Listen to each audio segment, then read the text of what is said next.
Assalamualaikum warahmatullahi wabarakatuh.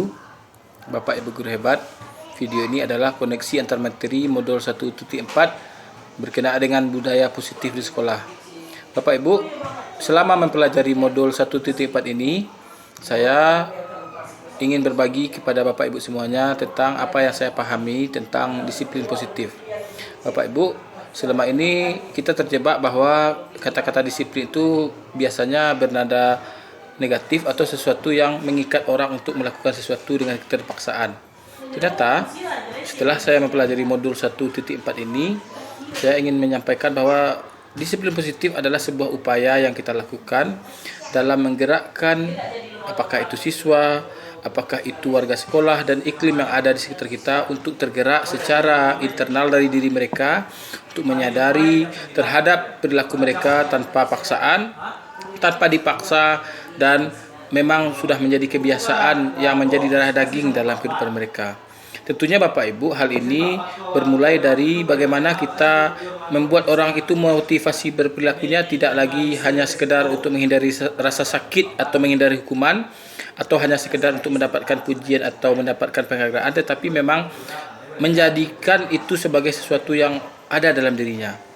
Contoh kecilnya ketika kita ingin membudayakan di sekolah tentang perilaku membuang sampah pada tempatnya, kita tidak lagi disibukkan untuk menghukum atau mengingatkan bagi siswa kita yang membuang sampah sembarangan, atau kita memikirkan cara mereward atau memberikan penghargaan terhadap siswa kita yang rutin membuang sampah pada tempatnya, tapi mereka menyadari bahwa pentingnya membuang sampah, bahwa sampah itu adalah tanggung jawab pribadi dan sangat tidak nyaman kalau ada sampah berserakan. Tentu Bapak Ibu, hal ini bisa kita lakukan ketika kita bisa memposisikan diri kita dalam kontrol restitusi itu sebagai seorang manajer. Kita memahami Bapak Ibu bahwa ada 5 posisi kontrol guru. Yang pertama adalah sebagai penghukum, yang kedua sebagai pembuat rasa bersalah, yang ketiga sebagai posisi teman, yang keempat sebagai pemantau, dan yang kelima adalah sebagai manajer.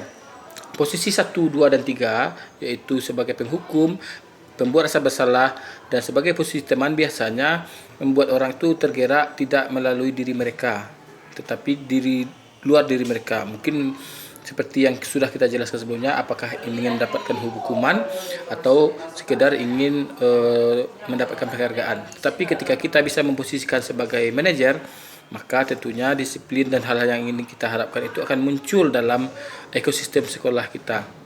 Dan Bapak Ibu, bisa juga hal ini kita mulai dari lingkup kecil di kelas dengan adanya keyakinan kelas, baik dalam mata pelajaran yang kita ajar atau mungkin dalam suasana kelas ketika kita menjadi oleh kelas atau orang yang bertanggung jawab di kelas tersebut.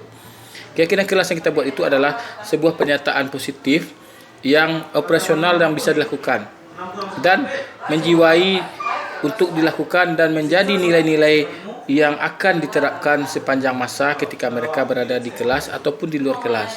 Dan tentunya keyakinan kelas ini kita lakukan dengan melibatkan semua unsur yang ada, dengan memanfaatkan sumber daya yang ada, dan membuat semua yang ada di situ difasilitasi sehingga bisa untuk melakukan keyakinan kelas tersebut. Dan Bapak Ibu, tentunya dalam kehidupan di sekolah, karena kita adalah maksud sosial yang berinteraksi, dan juga karena peserta didik kita adalah orang yang sedang bertumbuh, maka hal yang tidak bisa kita elakkan adalah terjadinya sebuah permasalahan ataupun kita anggaplah bahasanya pelanggaran terhadap disiplin. Segitiga restitusi membantu kita untuk bagaimana memecahkan permasalahan ini dengan memberdayakan dan menghargai dari orang-orang yang dianggap bersalah tadi. Tentunya hal ini kita lakukan dengan 3 tahapan, ya. Kita validasi dulu.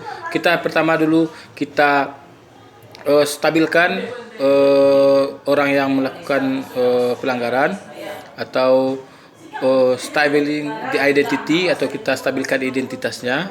Lalu kita lanjutkan dengan tahapan kedua, yaitu dengan validasi tindakan yang salah, dan yang ketiga menanyakan keyakinan. Jadi dengan penerapan segitiga restitusi ini, anggaplah terjadi pelanggaran oleh siswa kita, mereka kita ajak untuk bisa menyadari kesalahannya sendiri, mengetahui di mana letak yang perlu diperbaiki, dan melakukan cara-cara agar permasalahan dan yang terjadi itu bisa diperbaiki dan bisa dilakukan perubahan.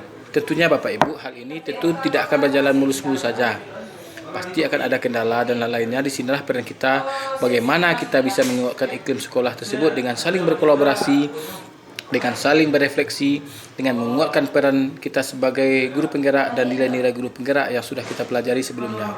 Harapan kita tentunya Bapak Ibu, di sekolah kita terjadi budaya positif yang mendukung terhadap iklim pembelajaran yang berpusat kepada peserta didik, dan ini menjadi sesuatu yang melekat sepanjang hayat mereka sehingga generasi bangsa kita memang menjadi generasi emas di pada masanya. Sekian Bapak Ibu yang bisa saya sampaikan dalam materi ini dan video ini. Semoga bermanfaat. Assalamualaikum warahmatullahi wabarakatuh.